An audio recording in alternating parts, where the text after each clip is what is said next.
நம்மளோட உடம்புக்கு தேவையான புரோட்டீன், மினரல், ஃபைபர், விட்டமின்ஸ் நிறைஞ்ச டபுள் பீன்ஸ், பட்டர் பீன்ஸ்னு சொல்லுவாங்க. இன்றைக்கி அதுதான் வந்து நம்ம பலாவா செய்ய போகிறோம்.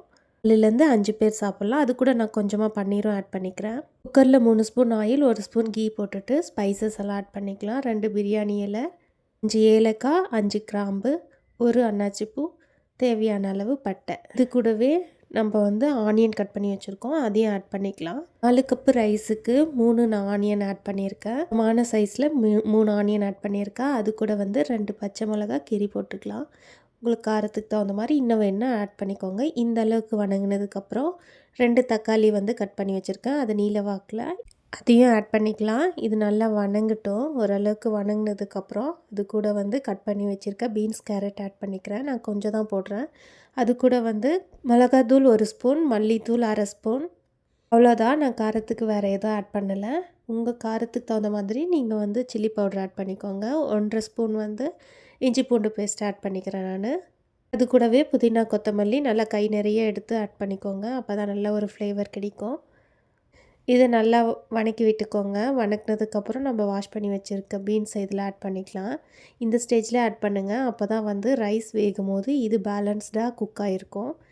அது அப்படியே சிம்மில் குக் ஆகட்டும். இந்த சைடு வந்து நம்ம பன்னீர் வச்சுருக்கோம் இல்லையா, அதுக்கு வந்து 1/2 ஸ்பூன் மிளகாத்தூள், 1/2 ஸ்பூன் மல்லித்தூள், கரம் மசாலா 1/4 ஸ்பூன் ஆட் பண்ணிவிட்டு சால்ட் 1 ஸ்பூன் ஆட் பண்ணி இந்த மாதிரி கையிலேயே மிக்ஸ் பண்ணுங்கள். மிக்ஸ் பண்ண உடனே நம்ம குக் பண்ணிக்கலாம். ஒரு பாத்திரத்தில் 1 ஸ்பூன் கீ எடுத்துகிட்டு அதை வந்து இப்படியே எல்லாத்தையும் அரேஞ்ச் பண்ணி வச்சுடுங்க. கொஞ்சம் நேரம் ஒரு 5 மினிட்ஸ் கழித்து அதை அப்படியே திருப்பி விடுங்க. எங்கும் பிடிச்சிருக்காது, நல்லா ஈஸியாக இருக்கும் திருப்புறத்துக்கும். அவ்வளோதான், அதை அப்படியே திருப்பி விட்டுட்டு ஸ்டவ் ஆஃப் பண்ணிவிடுங்க. அது சைடில் அப்படியே இருக்கட்டும். இந்த சைடு வந்து இதுவும் நல்லா குக் ஆகிடுச்சு. இந்த அளவுக்கு அந்த பீன்ஸ் வெந்திருக்கணும் உள்ளே இருக்கிறது. இது கூட சின்ன துண்டு தேங்காய் அரைச்சி நான் இந்த மாதிரி தண்ணியாக எடுத்துக்கிட்டேன். ரொம்ப தண்ணி தான் இருக்கும், தேங்காய் கம்மியாக தான் இருக்கும், ஒரு ஃப்ளேவருக்காக தான்.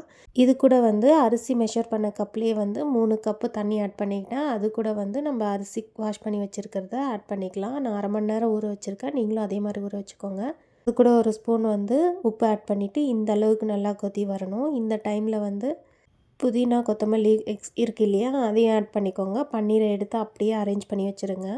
இந்த அளவுக்கு இருக்கணும் தண்ணி, ஏன்னா வந்து குக் ஆகிருக்கும் இதுலேயே பாதி. இந்த டைமில் வந்து குக்கரை க்ளோஸ் பண்ணிவிட்டு ஒரே ஒரு விசில் வந்து சிம்மில் வச்சு எடுத்துருங்க. அவ்வளோதான், சூப்பராக ரெடி ஆகிடுச்சு பாருங்கள். எதுவுமே கொலையில் ரொம்ப அழகாக வந்திருக்கு. இதே மாதிரி ட்ரை பண்ணுங்கள். விசில் ஜாஸ்தி விட்டுறாதீங்க, அடி பிடிச்சிடும். அதனால் சிம்லேயே வச்சு குக் பண்ணுங்கள். உதிரி உதிரியாக எவ்வளோ சூப்பராக வந்திருக்கு பாருங்கள். டேஸ்ட்டும் செமையாக இருக்கும். ஸ்கூல் பாக்ஸுக்கு, லஞ்சுக்கு செமையான ஒரு டிஷ்ஷு. ட்ரை பண்ணி பாருங்கள், ஹெல்த்தியாக இருக்கும். அதை விட இது கூட வந்து கர்ட் ஆனியன் இல்லைன்னா சால்னா வச்சு சர்வ் பண்ணுங்கள். நல்ல ஒரு வெஜ்ஜில் நான்வெஜ் சாப்பிட்ட மாதிரி ஒரு ஃபீல் இருக்கும். ட்ரை பண்ணி பார்த்துட்டு எப்படி இருக்குன்னு சொல்லிவிட்டு கமெண்ட் பண்ணுங்கள். தேங்க்யூ.